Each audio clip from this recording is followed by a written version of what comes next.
Hey guys, it's MJ, the student actuary, and we're going to be talking about which university is the best for studying actuarial science. So, without further ado, let's see which one is the best. So, whenever you think about universities, the top four always come to mind: Yale, Harvard, Oxford, and Cambridge. And I would really recommend that you guys use the resources that these universities make available publicly. When I was at university, I was able to go, I think it was called iTunes U or podcast or something online where you can actually access the lectures from these universities. So from Yale, I did a whole third year economics course, and that aligned with first year actuarial science. And that was brilliant. It was given by a guy who just last year won the Nobel Prize in economics. And he would have guest lectures from guys like Carl Icahn, who are big active investors in Apple and Motorola, to other guys who have started these massive private equity funds that the Chinese government's bought out. It was amazing, just the guest speakers that they had. So really worth getting that. It was, I think it was called Behavioral Finance. It was a third year economical course, and yeah, it ties in very nicely with actuarial science. I also got a few from Harvard, none that really stood out for me. Oxford, I got a whole course on building a business, and that was quite nice, just seeing it from all the different angles. And then from Cambridge, I really enjoyed, they did a series called Silicon Valley meets Cambridge, or Cambridge goes to Silicon Valley, or something like that. And it was just a series of interviews where they interview people in the app industry and the university. And well, I love making my apps, so it was a real treat for me. And so, yeah, basically, what I'm saying is these resources are available online and they are for free. So if you're studying, go and get them. They are well worth it. I would not, however, recommend that you go to any of these universities, and for two main reasons. The first reason is that they are very expensive. So unless you have some golden scholarship, I don't think you're going to have enough finance to get into it. And the second reason is they're not South African. And why that's important, or why it's important to go to a South African university, is that when it comes to actuarial science, South Africans they're kind of like the best in the world when it comes to actuaries. We've made a lot of progress, we've made a lot of discoveries, and the reason being is South Africa is a country that has got quite a high inequality rate. We have a lot of rich people and we also have a lot of poor people. And as actuaries, we develop products for both markets. You need microinsurance and funeral cover for the poor people, and then you need these, life insurance and house and yacht insurance and all that type of stuff for the rich people. So as an actuary in South Africa, you're exposed to both of these markets, so you're getting a much better overview of the entire industry. And also, South Africa is the best country in the world. So let's take a further look at the actuarial universities in this beautiful nation. So you have 6 universities that offer actuarial courses, from Northwest, Free State, Tuks, which is Pretoria, Wits, which is Johannesburg, UCT, which is Cape Town, and Stellies, which is Stellenbosch. And the point of university in actuarial science is to get as many exemptions as possible. That's why you're going there. You're going in there to get as many of the exemptions done so that after university you don't have to write as many exams. You could do a pure mathematical degree and then write all 15 actuarial exams afterwards, or you could be a little bit smarter and do an actuarial course and knock a few of them out of the way by getting the exemptions. Now, various universities offer various exemptions. So you can see Northwest, they offer, they all basically offer the basic core technical exams, then the core applications. Some of them offer 2, and there's one. Remember, there's a third one that you'll have to do outside. And then with the STs, this is very important, but this is more post-grad. you can see the various ones that they offer. So just by looking at this table, we can eliminate Tux, Free State, and Northwest. I remember in my honors year, we actually had some people from these universities come join us in honors, and so you can do your undergrad here and then come to your postgrad somewhere over here. But better to do it just all in one place. I mean, it's less admin. Okay, so let's look at WITS, UCT, and Stellies. They both got 8 core technicals, 2 core applications, and 5 specialist technicals.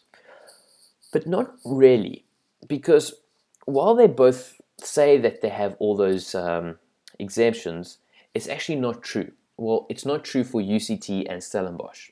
So at WITS, you can do all 5 of the specialist technicals, or well, what I mean by that is you have a choice because you only really need to do 2. Some people I know have done 3, but you just need to do 2 of these in order to qualify as an actuary. And at WITS, you could see they had 5, so every day there was a different lecture on a different topic. And so Monday it would be life insurance, Tuesday would be health, Wednesday general, and so forth. And it was at WITS, the lectures were all there.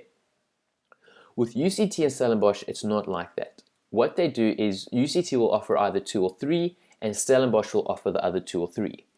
Which means if you want to do, let's say, general insurance and you're at UCT, you have to travel all the way to Stellenbosch once a week to go to the lecture and do the course. And I went onto Google Maps, and as you can see, it's like 38-minute drive there and then another 38-minute drive back, and this is without traffic.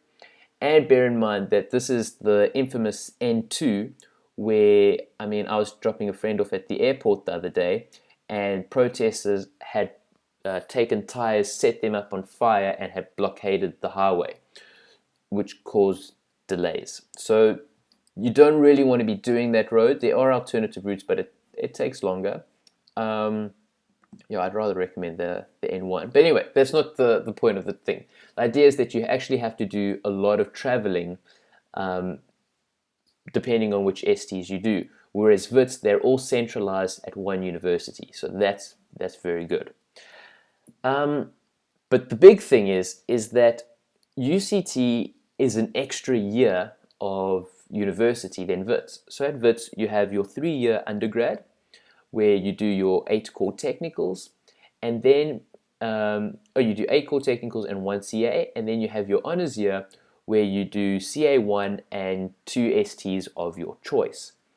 Whereas with UCT, they have it structured slightly different. They also call it a 3-year plus honors year, but you have to do it all in 1 year or all in one go. And then they have this other thing called a master's where you do the ST subjects. So it's not a whole year more because they do some extra stuff. So it's actually, they've only delayed it by half a year. And I guess it is kind of cool because you can say, oh, I'm a master's of actuarial science. But if your goal is to qualify as an actuary as quick as possible, then WITS is much better. So it's 1 less year, which also makes it a little bit cheaper. But also, very, very important when it comes to choosing your university is this, okay?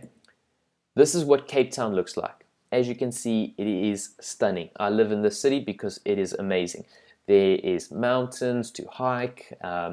You can go, okay, you can't swim in the sea because it's cold, but you can do yachts and you can do skiing and you can do all those various water activities. It's just beautiful. There's wine tasting. It is, I mean, it's no wonder it's a popular tourist destination. But that's the problem, is when you're going to university, your goal is to study. That's it. That's your goal. It's not to go there and have fun and do all these various activities. These are a distraction. And I know a lot of people who haven't started university yet, they think this is university. People come, yeah, big parties, woo, because they see the movies and all that type of stuff. That's not true as an actuarial science student. Actuarial science student, that's you in the red. That's the actuarial science student. Everybody else, that's everybody else. That's the actuarial science student. So bearing that in mind, look at this picture of Johannesburg. And this is a nice picture of Johannesburg. You can see there's just buildings, which is good because it means you go to university, you study, you go home, you sleep. You eat, study, sleep, repeat, or something like that. Whereas UCT, in my opinion, there's just too many distractions. You'll have too much fun, and that's going to increase your chances of failure, because it's really going to be hard to discipline yourself to say, okay, no, I'm not going to go to all these awesome fun events, I'm going to study. We're at Johannesburg, it was a little bit easier to do that. There are parties in Joburg, but it's easier to say no to them. But yeah, taking all that into consideration, you also want to just consider where you're living. I mean, you don't want to be too far from home, or I don't know, maybe some of you guys want to do that. But definitely consider WITS as one of your main options. If you want to study actuarial science, I mean, the lecturing staff there are superb. I mean, they've got some really great minds behind it. They've got some awesome corporate experience, and they're very smart. And yeah, look, maybe I'm being a little bit biased because I went to WITS, and while I'm doing this talk now, I'm busy wearing a WITS hoodie, so I'm feeling very proud of the university. But I would highly recommend it for for the reasons mentioned above, and just because it's an awesome place. But yeah, think about your university that you go to. It is a big decision. It is a big choice. So make sure you make the right one. But yeah, I'm MJ, the student actuary, and thanks for watching. Cheers, guys.